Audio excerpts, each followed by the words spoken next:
आत्मदेवापुरे तस्मै सर्ववेदविशारदा श्रुतस्यमार्तेषु निघनिषण्णातो द्वितीयेव भास्करः। बोले आत्मदेव के बारे में बतला तुंगभद्रा तटे पूर्व। बोले ये जो तुंगभद्रा नाम की नदी है इसके पास में एक ग्राम है। बोले इस गांव का नाम है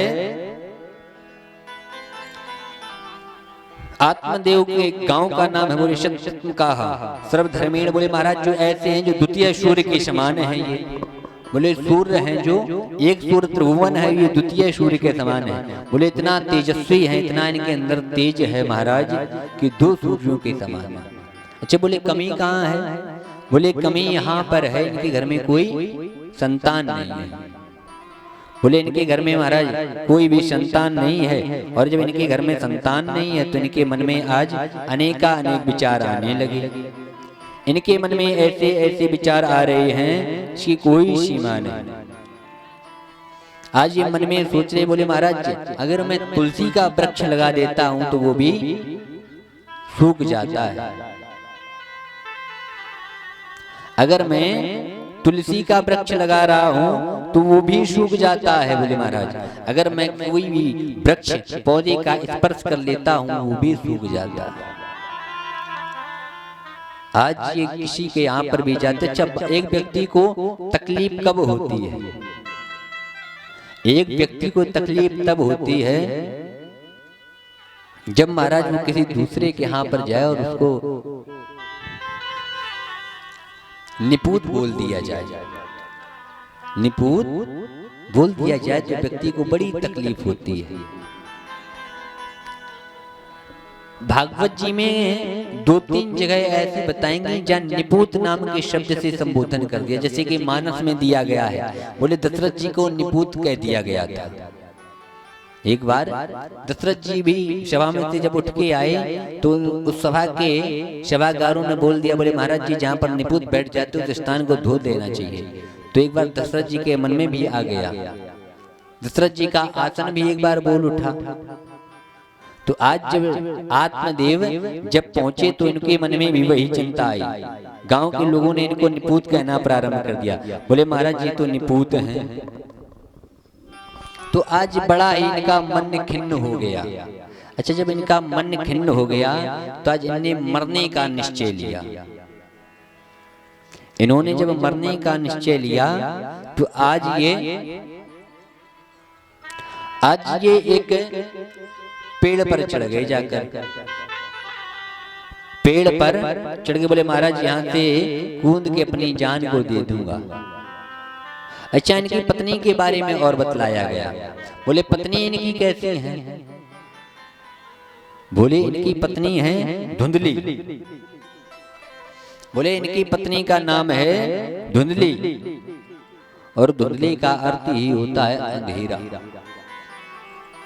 बोले इनकी पत्नी का नाम है धुंधली और धुंधली का अर्थ होता है अंधेरा। तो जब ऐसे व्यक्ति के साथ में इनका रहना हुआ, जब ऐसे व्यक्ति के साथ ये रहते हैं तो उसको कोई फर्क ही नहीं पुत्र हो या ना हो। तो जब इन्होंने मरने का निश्चय कर लिया जी वृक्ष पर चढ़ गए तो इनके मन में आया बोले महाराज मरने तो जा ही रहे हैं तो क्यों ना जल पी लिया जाए। जब ये पेड़ पर चढ़ गए तो उनके मन में आया बोले महाराज मरने तो हम जा ही रहे हैं क्यों ना जल को पी लिया जाए, क्योंकि हो सकता है कि अगर हम प्यासे मर गए तो आत्मा भटकती रह जाए। अच्छा जब ये पेड़ से नीचे उतर के आए तो ये जल को पीने के लिए एक सरोवर के समीप पहुंच गए। जब ये सरोवर के समीप पहुंचे तो वहां पर एक संत का आगमन हो गया।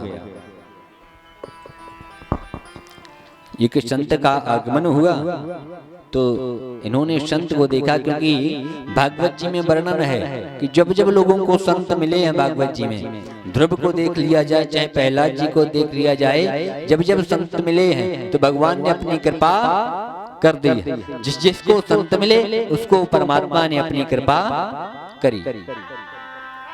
आज ठीक इसी प्रकार जब आत्मदेव नीचे उतरे, अच्छा आत्मदेव तुंगभद्रा नदी क्या है महाराज, और आत्मदेव क्या है?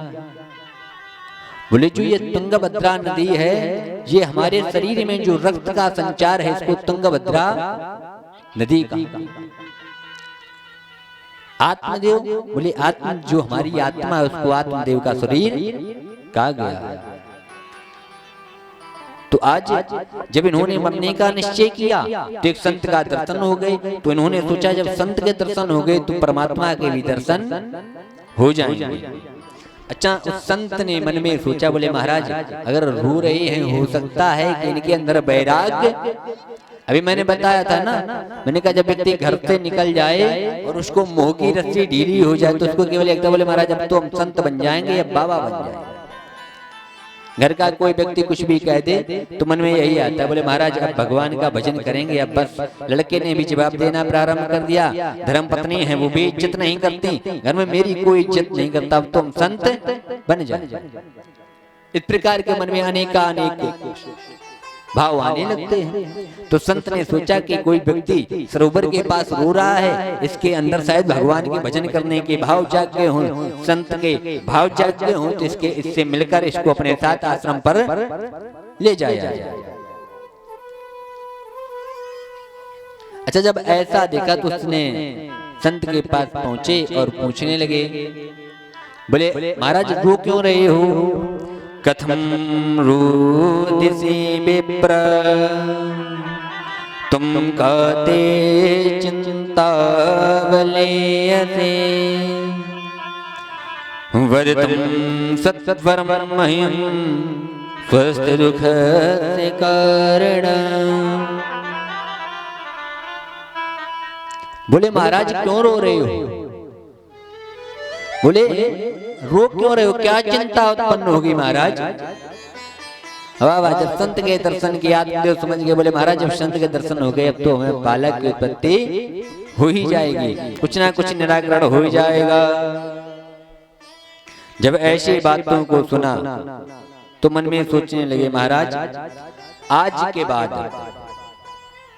भगवान का भजन और संकीर्तन ही करेंगे और भगवान का निवेदन करेंगे। जब इन सब बातों को सुना तो सोचने लगे मन में, संत के पैरों को पकड़ लिया और निवेदन करने लगे, बोले महाराज मुझे बस एक पुत्र या पुत्री कुछ भी दे दो, बस संतान दे दो। अच्छा, संत ने कहा, बोला महाराज मैं तो सोचा था कि आप भगवान के लिए रो रहे हो, तुम तो संसार के लिए रो रहे हो। दो कंडीशनें व्यक्ति की होती हैं। अच्छा, भगवान के लिए यदि आप रोएंगे तो आप एक बार रोएंगे, और अगर परिवार के लिए रोएंगे तो आपको जीवन भर रोना पड़ेगा। और व्यक्ति वही करता है, जीवन भर रोता है। प्रारंभ से उसको देखिए, माता के जब बालक गर्भ में होता है तब भी उसको पीड़ा उत्पन्न होती है, क्योंकि माता जब खट्टे पदार्थ को खाती है तो बालक के जो शरीर होता है उसमें खट्टा पदार्थ चुभता है, और गर्भ के समय माताओं का मन खट्टे पदार्थ का चलता है। इसलिए पहले के लोग खट्टे पदार्थों को नहीं बोले, मीठा खाओ। पहले के लोग मिठाई खिलाते थे, और आज के धर्म पत्नी के लिए वो गुन्नी वगैरह लेके आते, बोले महाराज खट्टा ही पदार्थ खाओ।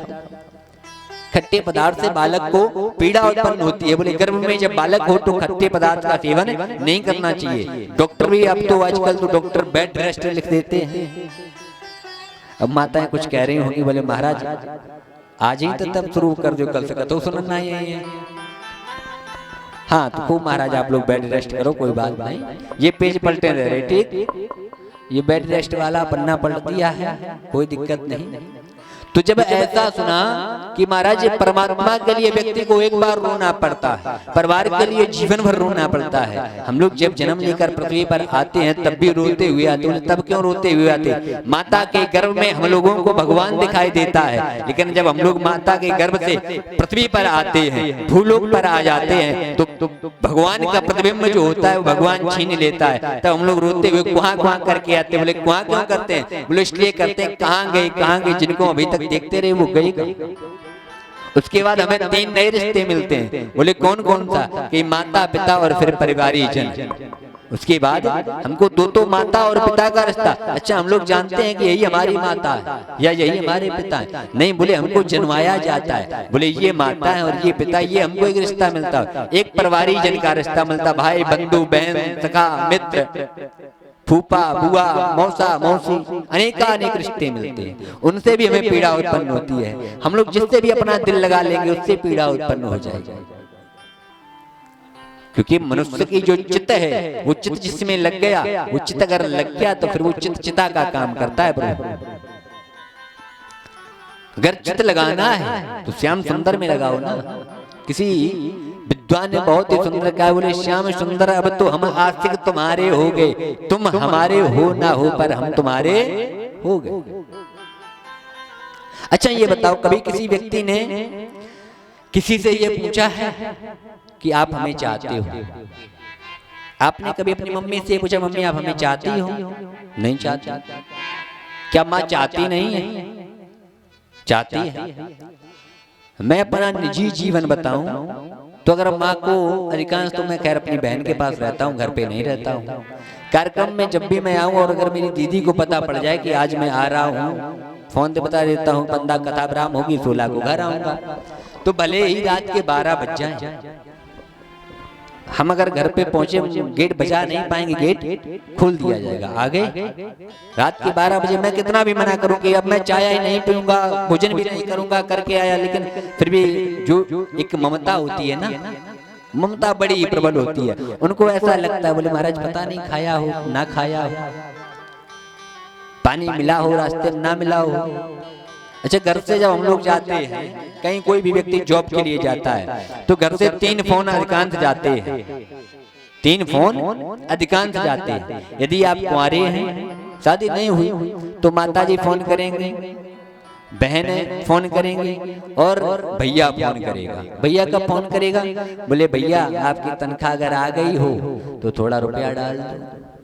अच्छा, बहन कब फोन करेगी? बोले भैया रक्षाबंधन आ रही है, आप आ नहीं रहे हो। अच्छा, माँ कब फोन करेगी? वो तब फोन करेगी, उसने बेटा भोजन किया तुमने? अच्छा, माँ का सबसे पहला प्रश्न होता है, बोले ठीक हो, भोजन किया? माँ का क्या ममता है तुमसे, चित लगा है उनका तुमसे। अच्छा, तुम्हें कुछ हो जाए तो क्या माँ को तकलीफ नहीं होगी?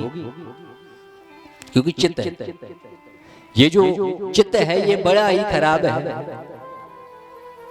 चित्त को नहीं लगाना चाहिए। तो आज जब उनके संत जी के आत्मदेव ने जब पैर को पकड़ लिया तो उनसे कहने लगा, बोला महाराज हमको एक बस बालक या बालिका कुछ भी दे दो, अगर आप हमें कुछ नहीं दोगे तो हम अपने शरीर का त्याग कर देंगे, आपके सामने अपने सिर पटक पटक के अपने प्राण का त्याग कर देंगे और एक ब्रह्म हत्या आपको लग जाएगी। संत जी ने निवेदन किया, बोले महाराज आहा, कहाँ हम जा रहे थे भगवान भजन करने को और कहाँ इसके चक्कर में हमने सोचा कोई भगवान का भक्त रो रहा है, भगवान के लिए रो रहा है, लेकिन ये तो संतान के लिए रो रहा है, इसको भगवान की आवश्यकता नहीं।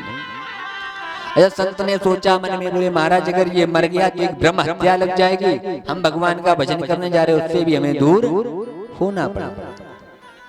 अच्छा, संत ने एक फल दिया, बोले ये फल ले जाओ और ये फल अपनी पत्नी को खिला देना। बोले इस फल को जब आप अपनी पत्नी को खिलाएंगे तो भगवान की विशेष कृपा होगी, आपको संतान की प्राप्ति हो जाएगी। जब ऐसी बात को सुना तो आत्मदेव ने कहा, ठीक है महाराज, हम इस फल को लिए जा रहे, अपनी धर्मपत्नी को खिला देंगे तो हमें संतान की प्राप्ति हो जाएगी। तो कहा हाँ, इस फल को ले जाइए, आप इसको अपनी पत्नी को खिला दीजिए, आपको भगवान की संतान की उत्पत्ति हो जाए। अच्छा, आत्मदेव जब उस फल को लेकर आए, संत के द्वारा फल दिया गया, आत्मदेव उस फल को लेकर आए, अपनी धर्म पत्नी को फल दे दिया। हम लोग भी यही करते हैं। अच्छा, आत्मदेव फल क्या लेके आए? कोई सेब केला अमरूद अंगूर का प्रसाद या फल लेके नहीं गए। बोले क्या फल लेके गए? अच्छा, उन्होंने जब फल दिया तो फल को कहाँ रख दिया गया? बोले इलवारी में। धुंधली ने फल को नहीं खाया, धुंधली ने फल लिया और इलवारी में रख दिया, शेप में रख दिया।